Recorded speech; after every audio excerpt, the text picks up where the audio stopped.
Hello and welcome to the DJ Force 10 In Conversation podcast, episode 181. This is the final podcast of 2020 from me, and we are ending it on a huge one. I have the icon, I have the legendary Suzi Quatro on the show. Yes, the Suzi Quatro. I'm so excited. It was an absolute honour to speak to her and talk about her music and things like that. We talk about her Christmas single, which is out now. It's called My Heart and Soul. I Need You Home for Christmas. Go check it out. Go stream it. Get up the charts. It is a timeless Christmas song. But it fits so well for this year because this year has been an absolute... I'm not even going to say it. But... we are here, the final one. I want to thank everybody this year. This has been the biggest year for me on this podcast. We are just about, if all things go according to plan, about to hit the 1 million stream stroke download mark with this podcast, which is going to be absolutely phenomenal, and I cannot thank you enough, everyone that's been listening. This year, over 368,000 listens of this podcast. 368,000 around the world, many countries. Just thank you so much on that front. And please, if you're a regular listener, rate, review, invite a friend to subscribe, all that kind of junk. I'm going to be back in the new year. I've got some absolutely fantastic interviews lined up for that, so I'll be back in January. But I just want to put out a massive thank you to everyone. This has been one hell of a year, especially for this platform, and I'm looking to evolve it next year and all that kind of stuff. And I just want to say thank you again. This has been absolutely monumental. I'm not going to keep you much longer. If you want to stick around at the end of the show after the interview, I'm going to give you my some of my top releases from this year as well. I've compiled a list of, I think I've whittled it down to about 20, and I've got some hot tips for next year as well. So do stick around after the interview, and you can hear that. I'm not going to pin you down and make you listen to it now. So here it is. This is Suzi Quatro in Conversation. Enjoy.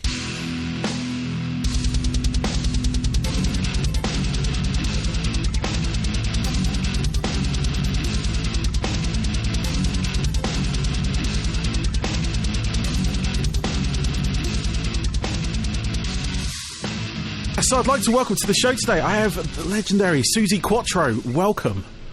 And thank you. Very nice to be here. Absolutely my pleasure. Yeah, like I said before I hit record, I'm a massive fan. Basically, you were sort of like property of my parents. And then as I inherit... Why haven't you hit record yet? This is all good stuff. Sorry? Why haven't you hit record yet? This is all good stuff. No, I have. Oh. I have. I just... haven't record yet. No, I have. I said before I hit record, I said I love the single. Ah, okay. So what you were just saying was very nice. Start again. Both okay, go. Cool. All right, let's start again. All right, no problem. Composure. Cool. So, I'd like to welcome the legendary Suzi Quatro to the show this week. Welcome, Suzi. Thank you. It's very nice to be here. Absolutely. Like I said, my pleasure. Just like a massive fan. I have some of your records in my collection that I inherited from my parents initially. Like I said, that they were yours to start with, and then over the years, as time goes on, you sort of get their record collection and whatnot. And yeah, and I've been a fan for many years. Me and my wife, actually. So this was quite a big one. When I told my wife that I was going to be having a chat with you, she kind of almost freaked out. So, but yeah, no, I just like, I mean, it's an absolute pleasure to have you on the show. That's what I kind of want to get across here, because like I said, I am a massive fan. And yeah, I mean, we're here to talk about your music, which is, you know, what I've loved over the years. And you've released a Christmas single. Which is great, because like, I mean, before we go into the sort of details, it's lovely to have new Christmas songs, in as much as ones that I think are timeless. Like, you get the sort of odd one that kind of reflects on the year and things like that, but I think your one, obviously it does reflect on the sort of year that we've had, but it's timeless. It will go on no matter what the situations hold.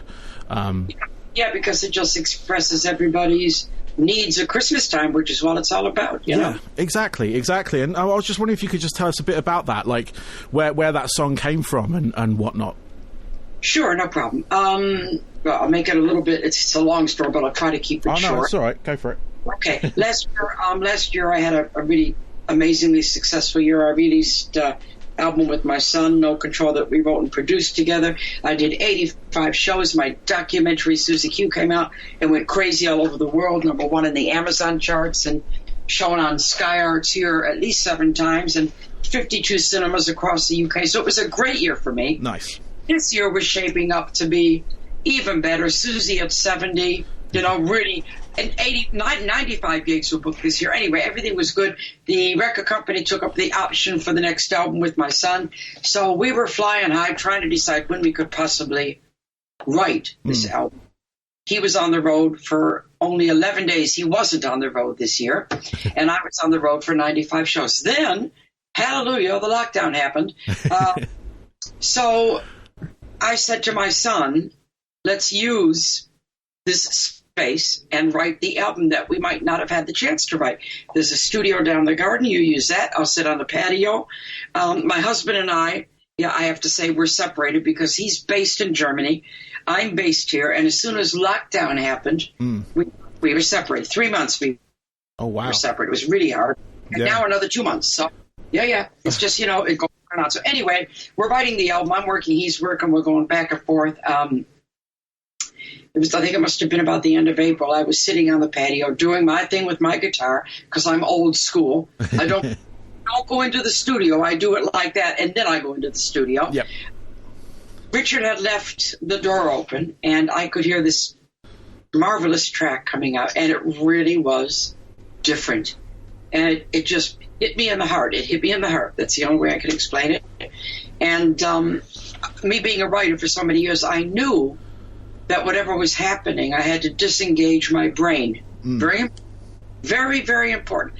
Don't think, feel. So I just let it wash over me. It was magic, magic, magic. I put my mask on. I walked out to the studio. I said, give me the headphones, turn on the microphone, and play the track. And I sang the first 4 lines exactly as you hear it on the single. They flew out of my mouth. It was the weirdest experience, as if somebody had given me a lyric sheet when I got to the studio, and of course that didn't happen. So you're talking about creative magic when that happens. It doesn't always happen that way, but when it does happen that way, it is something very special. And most people, when they're hearing it now, they're going, oh, the emotion. It's because it's from the heart. Yeah. No, you could definitely feel that. It's you could tell with like in some songs that are kind of generically written, if you will. Obviously there is a creative process behind everything, but that, like, this song, like I said, it has that timeless feel to it, and the way you kind of like talked about how it came about, I think that's how these things happen. Like those big songs, they just kind of happen in a spur of the moment. You cannot plan it. You cannot plan that. It does just happen, but you have to be intuitive enough to let it in when it knocks on the door. Yeah. That knocked on my heart's door, and I let it in. Yeah, no, you have to sort of like let the sort of like the hunch go, if you will. Yeah. Because otherwise you can kind of lose something that you might have had on the tip of your tongue, and then it never happens. Well, you'd actually outthink it. Yeah. Oh, I wonder what this could be. No, stop. Just sing what's in your head. And because I said you, I was separated, what came out of my mouth was, you can't stop me trying to get to you. You can't stop me. I got to do what I got to do. Come to me. Bang. Everything I was feeling, and it's such a song for people who are, that emotional and feeling apart and all this. And it is timeless. You're right. This could be without the Christmas reference. This is just a beautiful song. Yeah.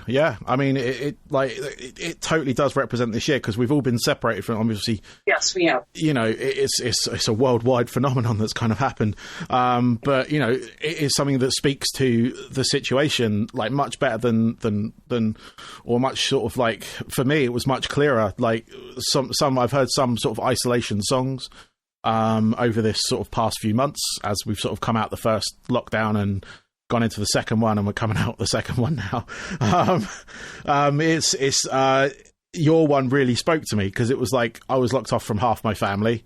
sort of my mother and everything like that. And for those like 3 months, and then we sort of like started to wonder what was going to happen around Thanksgiving, what was going to happen around like Christmas and things like that, and Halloween, and it just sort of like everything kind of just shut down again.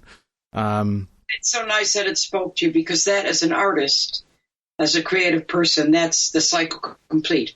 That you put it out there and somebody gets it. That's what I love, you know? Yeah. No, that's it. Exactly.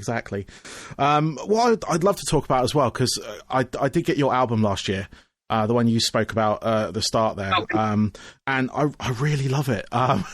There's some absolutely fantastic tracks on there. I would have loved to have spoken to you last year when that came out. It feels so long ago. It's a million years ago. It is. It's crazy. But no, I love like the tracks like Don't Do Me Wrong, Macho Man, Bassline, Strings. That just fantastic like bunch of songs you've got on that album. Do you mind if we sort of go back and you discuss that, sure. if that's all right? Just because I would have loved to have talked to you last year on that front, but no, the album's really good. It's got a real kind of like that bluesy, gritty, bluesy edge to it. It's kind of an organic album. Yeah, it's kind of got that real kind of like punch to it as well, which is yeah. You know, as a sort of like, I mean, I'm a former musician myself. I say former music, I still make music, but I don't play it out anymore. But I've always loved that kind of like live feel, sort of blues rock albums. And your album really, really kind of resonated with me on that front as well. But if we could go back and just sort of like go through, you know, you said you sort of co-produced it or made it with your son. So what was the sort of like the story behind that side of things? You called it No Control. I was just sort of like, was there a certain thing behind it? Well, yeah. I mean, I called it No Control because I was in there doing a vocal while we were making the album, just doing a vocal. And out of habit, through all these years in the business, I was waiting for the button to go down and whoever was in charge to say, could you try this and this and this? And it didn't go down. I thought, oh, there is no control. Ah. I started really enjoying being in control. Not that I wasn't before, but if there's a producer that they kind of take that charge, you know. Real briefly, my son wanted to write with me for many years. He's been in bands, and he kept saying it to me time and time again, and I just never thought he was quite ready. And then just before we started to do that album, he said, I need to write with you now. I went, okay. No, it meant he was really ready. So he showed me a riff. I said, okay, I can work with that. Show me another one. I can work with that. We got 3 demos together, went into the studio. He's across from me. I'm across from him. I got a scratch mic up. We're putting a demo down. 3 demos in. I said to the engineer, stroke producer, and my son, we're making an album. This is serious. And both went, we know. So, didn't expect it. My son's very talented. He kind of hit it. A lot of years he hit it. I didn't know. And I said, okay, so now that we know that this is something really good and we're making an album, here's what I want to happen. I want this to be an organic album, and I don't want you, Richard, or me try to write any kind of song, right? I just want to write whatever comes out so that every single song has its own voice, just whatever happens. So this is why this album has a variety. You know, you got like everything I liked and everything Richard liked, and it's all come together in songs. And it's a wonderful song. It's just a wonderful album of a really great collections of songs, and you can feel that it's organic. And neither one of you get the excitement because we didn't expect it to happen, and it did. It's kind of like my whole musical life in an album. It goes the whole range of music. Yeah. And the grit comes from my son. He's a real blues riff, guys. You know, nice. That's what he does. That's brilliant. I mean, like you say, it has come across to me like that kind of like, it does cover your kind of spectrum, if you will. Yeah. And my musical legacy. You know, that's the word. That's what I was looking for. There you go.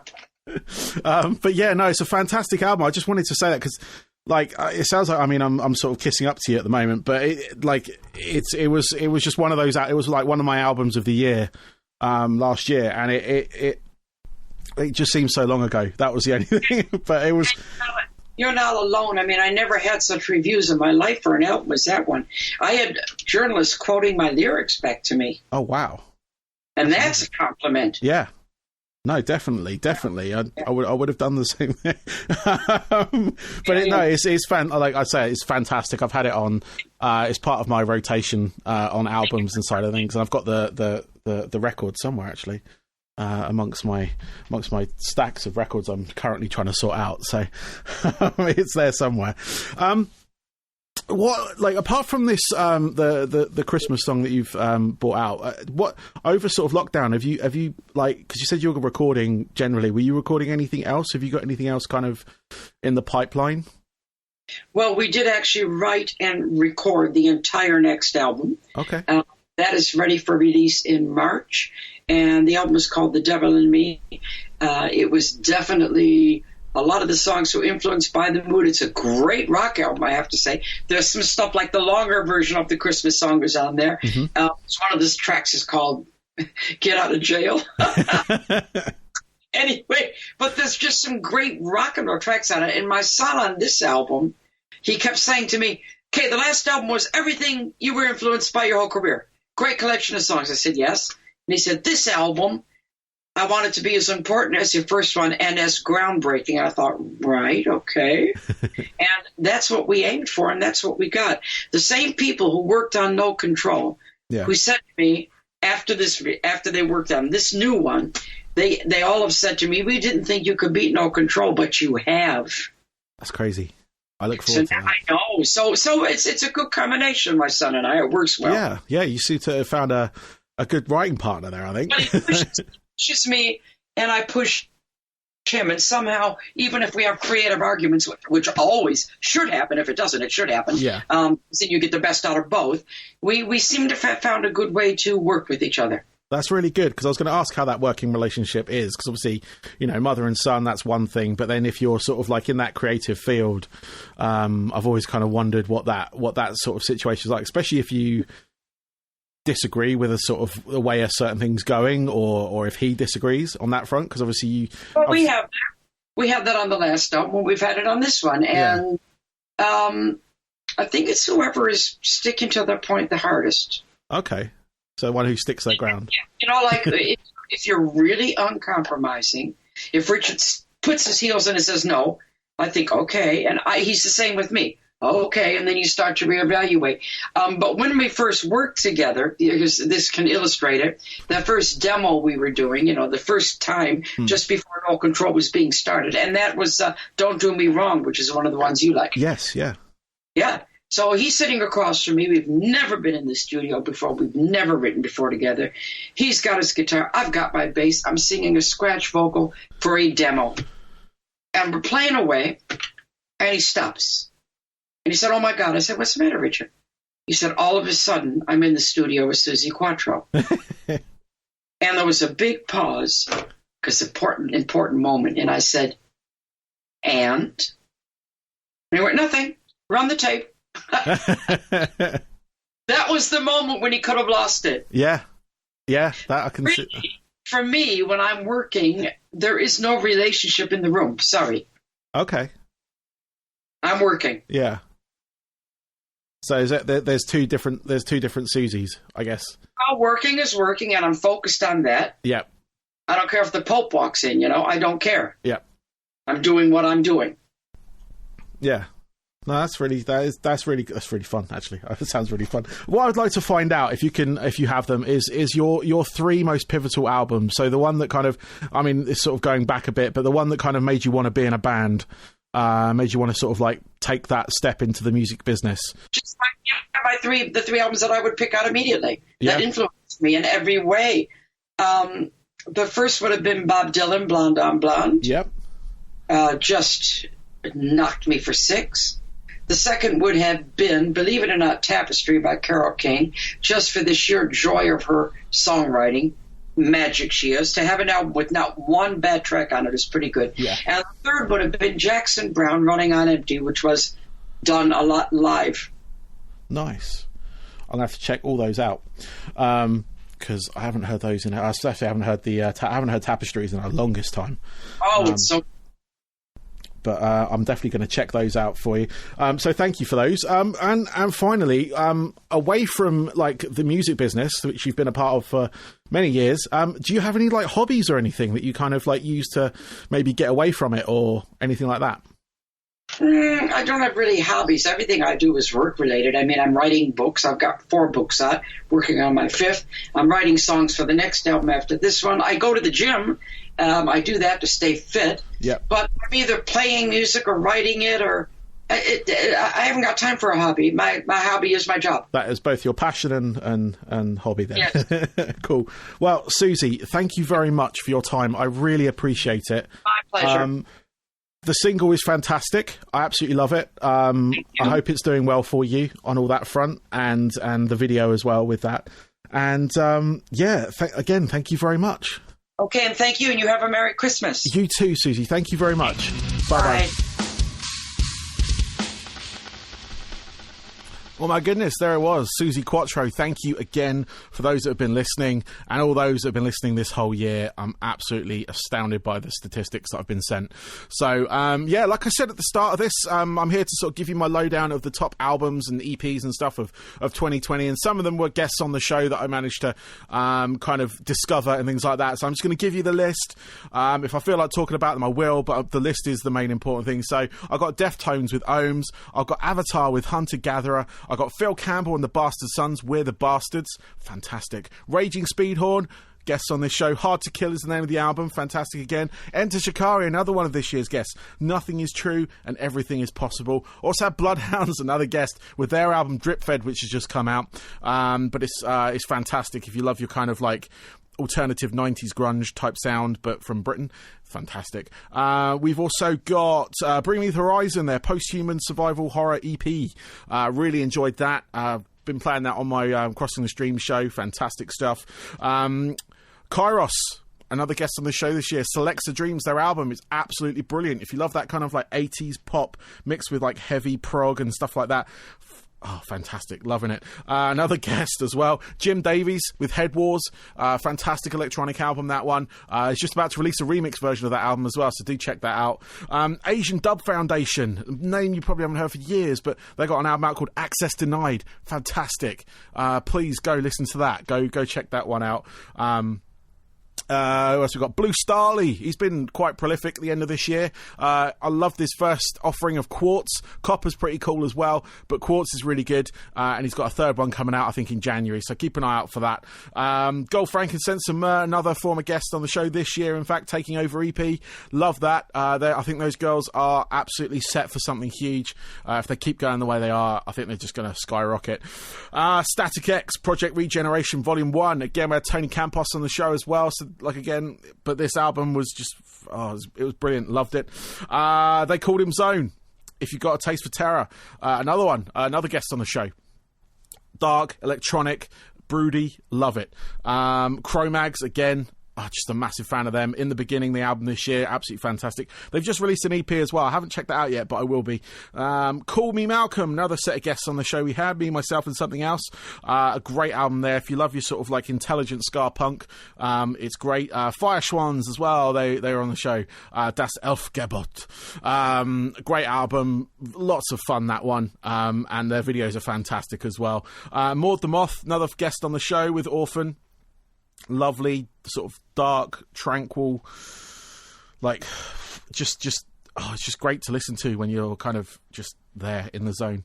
DJ Rob Swift and the Real DMT with their Cure EP. Absolutely love that. Had them both on the show separately this year. It was a great honour to have them on, and it's a great EP, so do check that out. Soilwork as well, another former guest on the show, very recent actually. This only came out a couple of weeks ago, but I've had it for a little while. The Wisp of the Atlantic. Absolutely loving it. I've just had that on repeat with some other stuff, with the rest of these albums, in fact. It's absolutely great. And Fever 333 with the Wrong Generation EP. Fantastic. I'm loving Fever 333. They're just sort of like, I don't know how to describe them really, but but I just really enjoying that EP, and I had to add that in there. And I got some hot tips for 2021. For those that are interested, I'm tipping Tetrarch. They were Diamond on the show this year, and next year they've just signed to Napalm Records, and I think they're going to be huge. They've done so much off of one song, and if they could put that whole effort into an album, the fucking sky's their limit. So yeah, Gold Frankincense and Myrrh, which we've already mentioned, they're taking over EP, like I said. I think they are set for something. And I think Twisted might surprise a few people this year with their rock album that's due out next year. From the sort of like tracks I've had so far, absolutely loving it. I think those are my sort of like 3 major tips for next year. And it's been difficult to whittle this list down because there's been so many releases this year, and I've enjoyed so many of them and so many guests on the show. And anyone that I've featured on the show is, you know, technically on the list because I'm digging what they do, and I'm just looking forward to what happens next year. I think it's going to be very busy, hopefully come towards the middle of the end of the year with gigs and stuff, so you're going to have to pick and choose where you go, which is going to be mad. But if you've got tickets for like stuff for this year, they're going to be valid for next year, so you know, it adds to that, like, or it takes out of that budget, doesn't it, really? So you can go to more. But as for festivals and stuff, we'll have to see how that goes. But like I said, this is the last one of 2020. I want to thank you guys again. I really appreciate everything. Anyone that's just listened to 5 seconds to 2 minutes to however long the podcast go for. Every guest I've had on this show this year, it's been absolutely brilliant. And over lockdown 1, just the amount of people supporting and being available for chats and stuff. And then lockdown 2, because I kind of like spread it out. It was nice and chill. And ending a year on such a big guest of Suzi Quatro, which is something from my childhood, from my parents' childhood, and all that kind of stuff. It's just absolutely, like, I didn't think I'd have people like that on my show, and it just blows my mind every time on that front. But yeah, Happy New Year, Merry Christmas, or Happy Holiday, or however or whatever you're doing at the end of this year. Different around the world at the moment. I'm not even sure what tier we're in this area of the world. I think it's tier 2, and then we've got an announcement coming or something, I don't know. And just trying to fight off the Christmas kind of like urges to do something, to get together with people as much as I'd really love to. It's just, I think this Christmas is going to be a quiet one, or very busy online. But yeah, I just want to again give a shout out to everyone. Have a safe, happy Christmas, New Year, holiday, Hanukkah, Feliz Navidad, all that kind of stuff. And yeah, I'll see you all in 2021. I'm out.